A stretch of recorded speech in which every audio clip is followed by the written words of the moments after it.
está começando mais um De Frente com a Lei. E no programa de hoje vamos conversar com a vereadora Denise Pessoa, a vereadora que preside a Comissão de Direitos Humanos, Cidadania e Segurança da Câmara. E nas próximas semanas, a Câmara sediará, por meio da comissão, um ciclo de debates, denominado Novos Movimentos Migratórios e Políticas Públicas. Tudo bem, vereadora? É um prazer recebê-la. Tudo certo. Na verdade, agradecer a oportunidade de falar sobre esse ciclo, né? A Comissão de Direitos Humanos tem acompanhado esse tema da migração em Caxias do Sul já há algum tempo.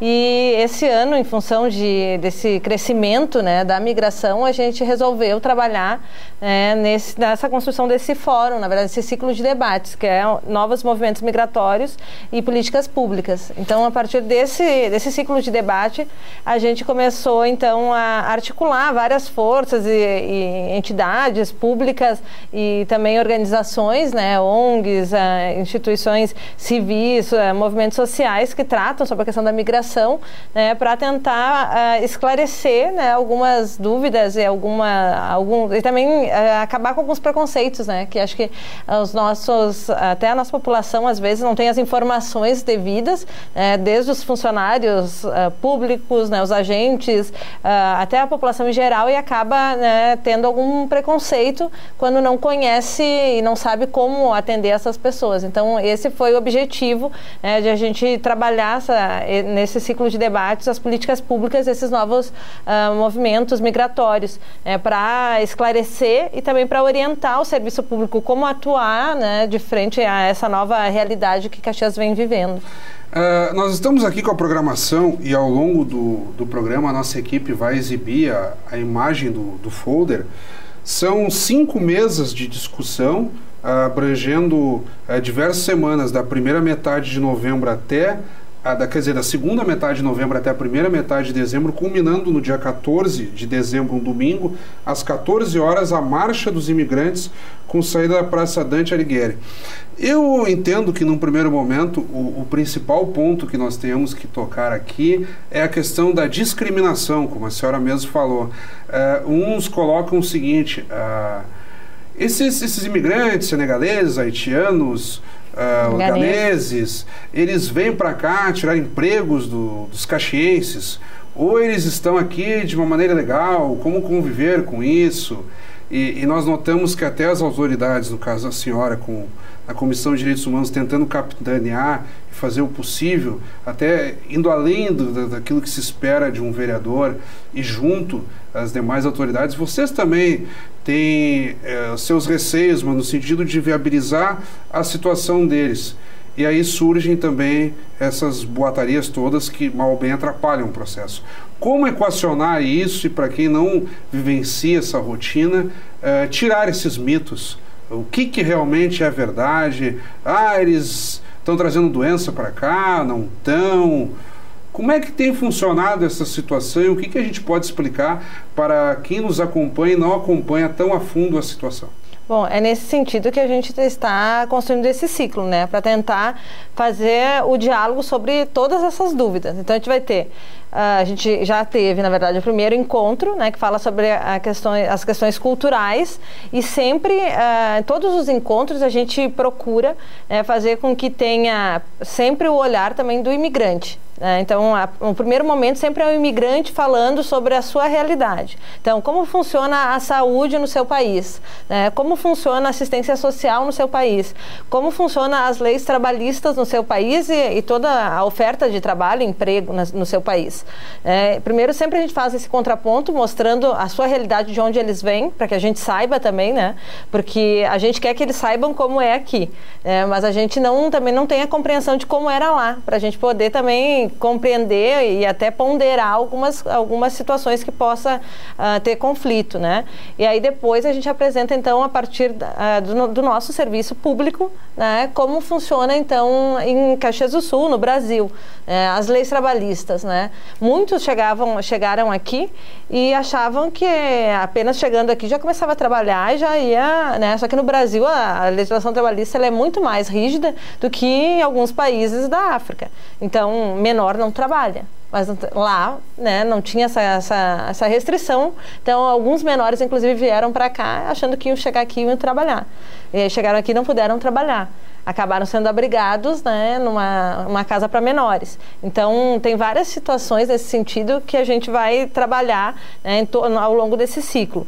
Bom, trabalho hoje, eu diria que muitos vêm para cá em função do trabalho, né? Tanto que o governo federal hoje, ele trata a questão da documentação e da regularização desses imigrantes a partir do trabalho. Se eles têm carteira de trabalho ativa, eles acabam ganhando visto de permanência para ficar no Brasil. Então, acho que essa é uma forma hoje que o Brasil vê, né, essas pessoas como trabalhadores. Eles chegam a competir com a mão de obra local? O que a gente entende, tá? Hoje a maioria deles acaba ocupando vagas de trabalho que o brasileiro já não ocupa mais. O brasileiro tem se qualificado cada vez mais. Hoje tem formas, tem o Pronatec, tem cursos gratuitos, tem ProUni, tem formas dos brasileiros estudarem gratuitamente e se melhorarem, né? Então, muitos brasileiros hoje acabam não querendo mais algumas vagas e que acabam sendo as vagas que eles ocupam. Hoje, por exemplo, eu diria que uma das grandes... acho assim, o mercado de trabalho, o pessoal falava que a indústria metalúrgica estava em crise, né? E a gente até comentava, disse, bom, se a indústria metalúrgica está em crise, a indústria de alimentação está no seu auge, né? Porque todos os frigoríficos aí, cada vez mais pedindo, né, frigorífico, empresa de alimentação. Supermercados já se vê muitos senegaleses aqui em Caxias. Hoje a gente vê bastante em várias áreas, né? A gente já vê em metalúrgica, a gente vê... Mas o início, praticamente, é quase que... A regra quase é na indústria da alimentação. A gente vê muitos, né? Os ganeses, praticamente quase todos que estiveram em Caxias foram encaminhados para a indústria de alimentação. Eu queria entrar na questão legal. Eu lembro que eu como jornalista aqui da casa, tenho participado de praticamente todas as coberturas da Comissão de Direitos Humanos, envolvendo muito especialmente essa questão dos imigrantes. E aí nós recebemos numa audiência pública uma representante da Polícia Federal e ela foi categórica. Eles estão aqui numa situação irregular e tudo indica que eles serão deportados. E aí houve um mutirão, tanto da comissão e outras autoridades políticas, as próprias secretarias e conselhos do Ministério da Justiça que cuidam dessa situação, e aí se conseguiu um visto de permanência para aqueles que já se encontravam aqui. Mas aí a grande preocupação das autoridades de modo geral, e aí incluindo até a irmã Maria do Carmo, que cuida aqui do Centro de Atendimento ao Migrante. Do Centro de Atendimento ao Migrante, a irmã escalabriniana, Maria do Carmo, que não para de chegar. E aí o que acontece? As pessoas, o próprio município aqui fica numa situação legalmente não muito bem amparada nesse sentido, porque seria um assunto, a grosso modo, a rigor, de competência da União. A União também não tem políticas muito bem definidas para tratar essa situação. E o que acontece é que eles entram. E aí, se é período de inverno, tem que ir atrás de cobertores, de roupa, de abrigos, de uma infraestrutura básica para que eles pelo menos sobrevivam. E o que a senhora tem observado do ponto de vista legal? O país está buscando formas de melhor atendê-lo, de melhor enquadrá-los do ponto de vista legal? Na verdade, o que a gente tem hoje é uma situação ainda...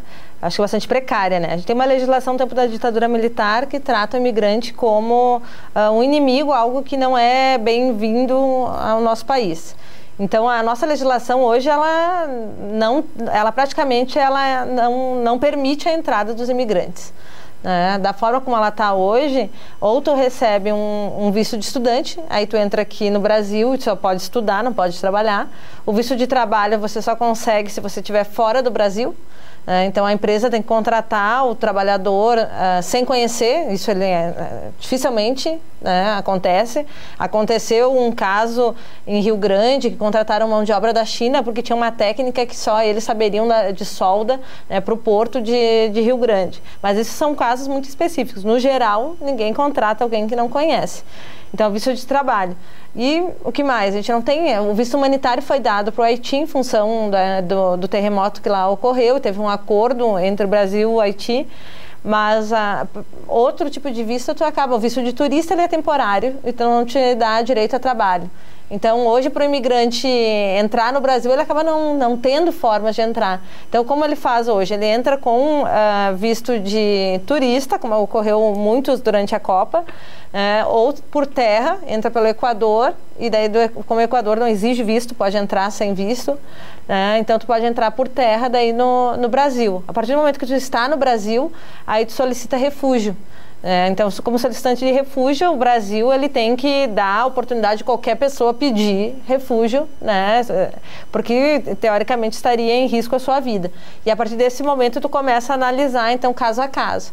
E o Brasil começou a perceber que foi a forma que os imigrantes começaram a chegar no Brasil para trabalho. Bom, mas o Brasil também ganha com isso, porque a gente tem lugares, né, como eu falei, alguns ramos de trabalho que o brasileiro não ocupa mais, não quer trabalhar. Então, o Brasil hoje é um dos maiores exportadores, né, de carne, né, no mundo, né, e de carne de frango, então, né, e para países muçulmanos, para a gente poder exportar, a gente precisa de mão de obra muçulmana. Então, isso também é um atrativo, né, para que porque a maioria desses imigrantes, pelo menos os africanos que têm vindo para o Brasil, são muçulmanos. Então, eles acabam sendo facilmente inseridos, né, no mercado de trabalho nesse ramo. Mas hoje, como eu disse, já estão em vários outros ramos, né, e a migração, na verdade, a gente tem mais aqui em Caxias esses países africanos. Mas muito próximo daqui a gente já tem bengaleses, né, que são de Bangladesh, e já tem de várias outras nacionalidades no Brasil, que vem chegando cada dia mais, porque o Brasil hoje passa por uma realidade diferente economicamente, né? Enquanto os países europeus agora estão superando uma crise econômica, mas ainda passam por desemprego, eles pararam de ir para a Europa e começaram a vir para o Brasil. Mas talvez seria o momento aí, em âmbito nacional, do próprio governo federal e do Congresso analisarem medidas na verdade, de controle sobre isso, né? Na verdade, existe um anteprojeto já em discussão já há muito tempo, que já está completamente desatualizado, né? E tem um outro que o governo federal então já começou a debater ele e já estaria em fase de encaminhar para o Congresso. Na verdade, parece que são duas linhas, né? Uma é mais vinculada à questão do trabalho, né? Entendendo que essa pessoa é um trabalhador que vai contribuir economicamente para o Brasil, né? E o outro já mais amplo, né? Entendendo que não é só a mão de obra, mas é um ser humano que está ali, que tem outros direitos. Pois porque na verdade o controle ele não é só no sentido de impedir os imigrantes, mas é também de que em ele podendo entrar, tenha condições de ter uma boa vida. E nós vamos pegar, muito se comenta, mas há muitos brasileiros nos Estados Unidos, na Europa, em outros países. Sim, mas lá também há um controle. Tanto entram muitos brasileiros, como também alguns chegam a ser barrados no aeroporto e fazer a viagem de volta. Em alguns sentidos é muito rigoroso, até com aquele conhecido green card, que os americanos estabelecem uma cota e um critério de distribuição, porque aí o imigrante entrando de uma maneira legal, ele consegue ter acesso ao emprego, à moradia, fazer uma vida fora do país, estudar. E parece que o Brasil não custou entender isso, que ele estava numa condição econômica tal que seria alvo de imigrantes, até imigrantes europeus cogitando virem para o Brasil. Sim, né? A gente já tem, inclusive, norte-americanos. Durante a Copa vieram e ficaram, né? Então a gente tem, na verdade, do mundo inteiro, esse processo de imigração se voltando para o Brasil pelo momento em que vive. Agora, claro, a gente não pode se iludir que vamos fechar as fronteiras do Brasil, um Brasil que é um país continental, né? Se os Estados Unidos, que é os Estados Unidos que tem muro, né, e que viola direitos humanos, né, não consegue ter a segurança das fronteiras, imagina o Brasil, né, atravessando quase toda a América Latina, né, não há possibilidade. Eu acho o que a gente precisa é atualizar a legislação, atualizar essa legislação de uma forma que consiga regulamentar e também passar todos os serviços, tanto federais, os serviços públicos, estaduais, municipais, eles têm que ter um maior conhecimento sobre a questão da migração. Porque hoje, quando a gente começou a trabalhar com a questão da migração, e depois, mesmo esse ano, a gente foi a Criciúma ver como funcionava a Polícia Federal lá, a gente foi a São Paulo, porque muitos dos imigrantes acabavam vindo aqui em Caxias para ir ser atendidos atendido pela Polícia Federal. E a gente começou a perceber que os órgãos da Polícia Federal não estavam preparados para atendimento, né? Nem de idioma e nem de conhecimento. Alguns agentes, a gente percebeu, fora de Caxias, que no ato de atender o imigrante já julgava e já dizia, não, tu não tem direito, eu não vou te dar o formulário. Então, só que é o direito dele solicitar refúgio, não é o agente que vai, né, quem vai julgar é o Ministério da Justiça, né? E a situação dos que já se radicaram em Caxias do Sul, como é que está? Já conseguiram condições mais dignas de alimentação, de moradia, de emprego? Eu lembro que no primeiro momento se utilizaram de abrigos como no Desvio Risso, outros se juntavam em grupos maiores e alugavam casas. Como é que está essa situação no contexto caxiense mesmo? Na verdade, a gente acompanha, né, várias situações. Eu diria que a Comissão de Direitos Humanos... A Diocese também? Sim, a Diocese de Caxias do Sul foi grande parceira, sempre foi, né, Centro de Atendimento ao Migrante, nessa questão do acolhimento, né? Mas a gente, na Comissão de Direitos Humanos, a gente trabalha não só a política macro, né, do conjunto, de como avançar na regulamentação, na documentação, no acesso aos direitos, mas também no individual, né, no problema lá, né, do menor que está no abrigo, né, do adulto que está acamado, está no hospital. Então, a gente tem várias situações, né, da criança que precisa de escola de educação infantil, né, então tem várias situações individuais. Então, ela acaba sendo um novo mundo, né, para se tratar. Então, nesse sentido, o que a gente percebe, né? Ainda precisa se avançar, especialmente na questão do abrigo, né? Num abrigo, numa casa que receba imigrantes. Porque hoje, na verdade, os abrigos, os albergues que a gente tem, eles acabam sendo insuficientes até para os brasileiros, né? Eles acabam não atendendo. Hoje, Caxias do Sul cresce mais do que o estado do Rio Grande do Sul todo, né? Do que Porto Alegre. Hoje, o maior movimento de imigração dentro do estado é para a Serra. Porque não são só os imigrantes, a migração de nordestinos, de gente de outros municípios de gaúchos, do próprio estado, de outros estados. É fantástico. Tinha até uma média, Caxias cresce uma Flores da Cunha por ano. Uma coisa assim. Algo em torno de 13 a 15 pessoas chegando por dia em Caxias. E aí, eu estou dizendo pessoas, independente de serem imigrantes internacionais ou nacionais. Né? Imigrantes internacionais, eu diria que hoje a gente está em torno de 4 mil, né, entre senegaleses e haitianos, né? Então, é mais ou menos isso que a gente tem hoje em Caxias. Então, também não é... A gente começa a pensar, meu Deus, né? Vai ser invadido Caxias. Caxias tem 500 mil pessoas, né, gente? Então, também não é um absurdo, assim, né?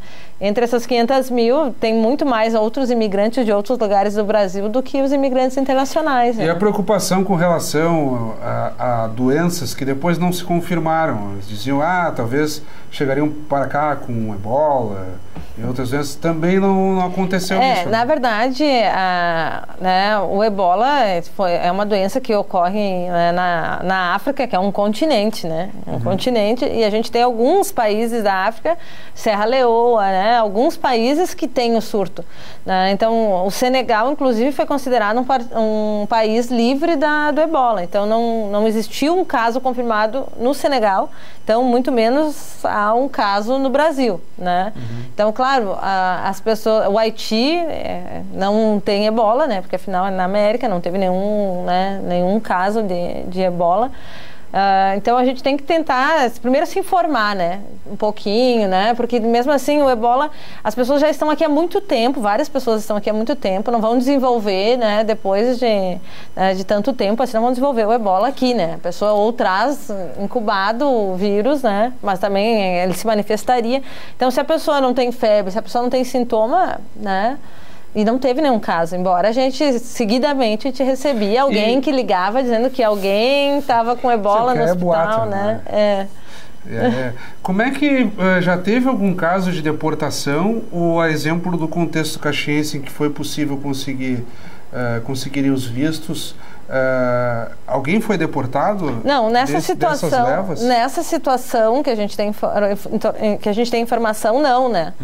Então, né, nesse caso, assim, nesses casos que a gente tem acompanhado, tanto na Conferência Nacional, tal, a gente não tem nenhuma informação quanto a... E aí eu queria entrar no aspecto humano, que aí entra a senhora que está à frente da Comissão de Direitos Humanos, há algum tempo já, faz alguns anos, na presidência, que houve, no período de Copa do Mundo, ali um fluxo enorme de africanos que entraram como turistas em virtude da questão da Copa do Mundo, e muitos acabaram permanecendo. E aí houve um problema enorme em Caxias de como abrigá-los e tal, e as próprias autoridades com dúvidas ou com uma certa reticência, mas eu sei que o processo não andava muito, e a Comissão de Direitos Humanos aqui mobilizando até os servidores da casa, alguns que falavam inglês e tal.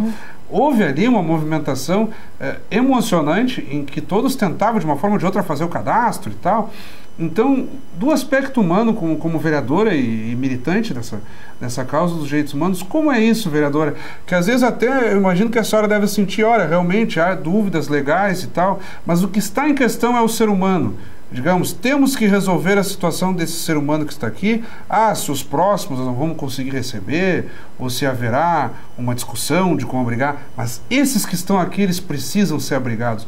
Como tomar essa decisão e ir para o enfrentamento? A senhora que em situações como essa, que eu estou me referindo no período de Copa do Mundo, ali em meados de junho, julho desse ano, foi emocionante, foi à tribuna, fez todo o apelo que poderia ter feito. Depois a senhora até meio que se desculpou um pouco com o prefeito Alceu Barbosa Velho, mas ali era um momento de desespero. Como fazer o seguinte, botar em primeiro plano o ser humano e depois ir tentar resolver as outras questões burocráticas? Eu acho que, na verdade, falta um pouco isso, às vezes, na política, né?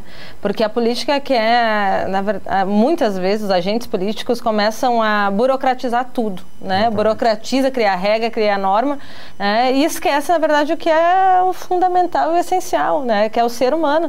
Então, antes, acho que a gente tem que parar de inventar, criar desculpa porque isso, porque aquilo, porque não são. Não, são seres humanos. Né? Isso não muda, independente de qualquer documento ou não, né? Não existe ser humano ilegal, o ser humano é ser humano. Né? Então, acho que é isso que a gente tem que acreditar em primeiro lugar e agir em torno disso. Né? Se a gente respeita a vida, se a gente fala da vida, a gente defende a vida, né? E o bispo aqui fez uma fala muito boa durante esse período, né? Porque algumas pessoas também criticaram a Igreja Católica de acolher esses imigrantes.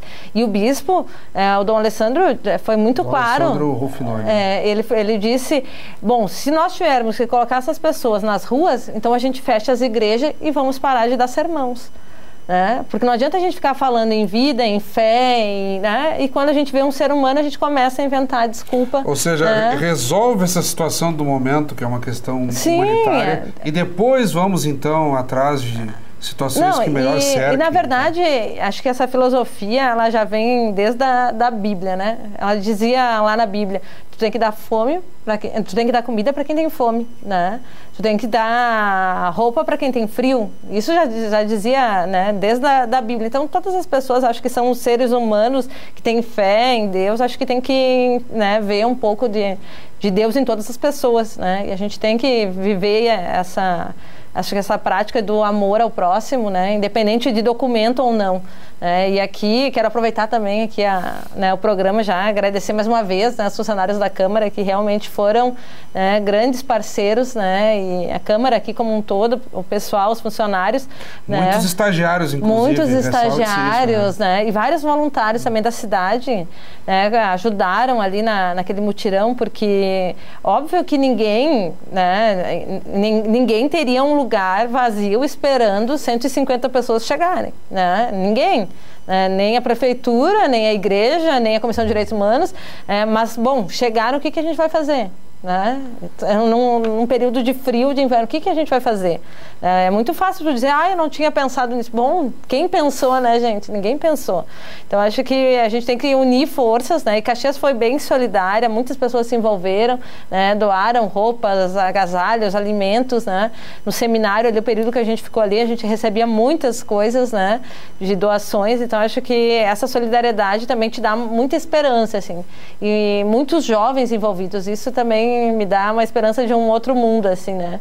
Um mundo mais que compreende, né, na verdade, a vida para além de fronteiras, né? E para além de cor, de pele, para além de cultura, de religião. Eu acho que, né, Caxias será outra. Sem dúvida. Vereador, estamos chegando ao final do nosso programa. Eu quero não elogiar, assim, por elogiar, porque até não teria necessidade disso. Mas como um jornalista, tem sido muito interessante, e assessor de imprensa, acompanhar todo esse trabalho da Comissão de Direitos Humanos, que não fica só na questão dos imigrantes. Também temos aí um fórum permanente, cuidando da questão dos deficientes, das mais diversas formas, com surdez, com problemas de locomoção. Tem sido uma vasta pauta da Comissão de Direitos Humanos e que, ao contrário do que poderia se parecer, é feita com muita profundidade. Então, parabéns pela sua militância. Obrigada. Dedicação de fato aos direitos humanos, não é? A vereadora preside e promove reuniões. Não, realmente tem sido um trabalho admirável, e nesse caso, sobretudo, do episódio lá que eu me refiro novamente, da Copa do Mundo. Chamou muito a atenção, foi emocionante ver que ali naquele instante a senhora teve a lucidez política de colocar o aspecto humanitário em primeiro lugar, ainda que algumas questões políticas e burocráticas de fato não estavam sendo feitas da melhor forma, mas que há tempo para se resolver isso. Como a senhora disse, a vida não tem tempo, ela tem que ser resolvida naquele instante mesmo. Fica um espaço para que a senhora faça as suas últimas considerações e um convite às pessoas que continuem acompanhando a programação da TV Câmara, o site, as redes sociais, que nós vamos fazer toda a divulgação para essas atividades para o próximo mês, digamos assim. Sim. Serão 30 dias entre a segunda metade de novembro e a 1ª de dezembro, dedicadas a debater e a tratar dos direitos humanos com foco na imigração. Bom, então, agradecer a oportunidade, deixar o convite, então, para esse ciclo, né, novos movimentos migratórios e políticas públicas. Então, o pessoal acompanha a programação, né, no site da Câmara, durante a TV também, pela programação de TV, você pode pegar toda a programação, que é bem interessante. E a gente também já aproveita, também deixa o convite, então, para participar do Fórum dos PCDs, que também vai estar ocorrendo nesse período, né, e a Semana dos Direitos Humanos também, que a gente vai encerrar aí as atividades esse ano, mas e acho que também dá um destaque para o dia 14, no domingo, às 14 horas, vai sair então a Marcha dos Imigrantes, que na verdade é o dia da imigração, né? A gente comemora o dia da imigração. Dante Alighieri. Isso, a partir da Praça Dante Alighieri até o Monumento Imigrante, né? Como a gente fez o ano passado, a gente fez um abraço ao Monumento Imigrante, então os novos imigrantes e os antigos imigrantes estão convidados, né, a fazer parte dessa caminhada. Mais uma vez, muito obrigado. Conversamos então com a vereadora Denise Pessoa, do PT, a vereadora que é presidente também da Comissão de Direitos Humanos, Cidadania e Segurança da Casa. Obrigado pela audiência, continue acompanhando a nossa programação e até o nosso próximo encontro.